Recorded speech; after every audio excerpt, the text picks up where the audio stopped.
He's still an accused in the case, no? Although he is or he may be considered a whistleblower. Nananatiling akusado si Julie Dondon Patidongan alias Totoy sa kaso ng mga nawawalang sabungeros. Ito ay sa kabila ng mga binitiwan niyang mabibigat na pahayag, kabilang na ang pag-ugnay sa ilang malalaking pangalan at mga opisyal ng Philippine National Police o PNP sa krimen. Ayon sa Department of Justice, hanggang ngayon wala pa silang opisyal na hawak na sworn affidavit o sinumpaang salaysay ni Patidongan.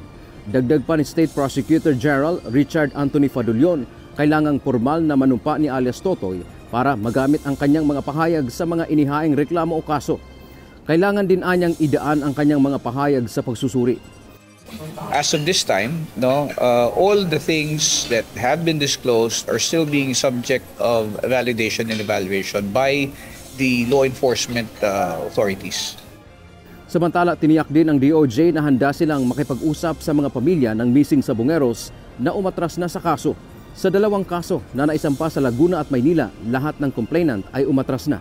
Sa kabila nito, itinuloy pa rin ng DOJ ang prosekusyon sa kaso partikular sa aspetong kriminal.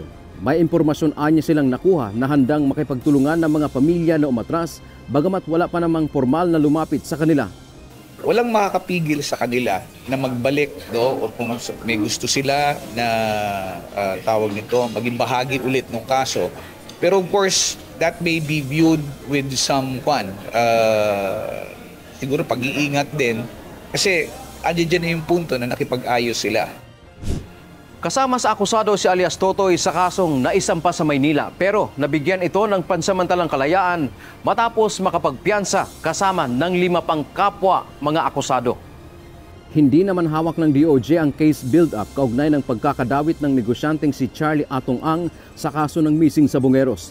Ayon kay Fadulion, ang pag-iimbestiga dito ay hawak ngayon ng Philippine National Police. What I know as of this time is that they're continually building up the case, trying to validate also information that is being provided or that was provided by alias Totoy. Samantala, tumanggi rin ang DOJ na magbigay ng impormasyon kung may ilan pang personalidad bukod kay Atong Ang na nadadawit din sa kaso. Dante Amento, UNTV, News and Rescue. Diyos ang aming sandigan, serbisyo publiko, ang aming pinahahalagahan.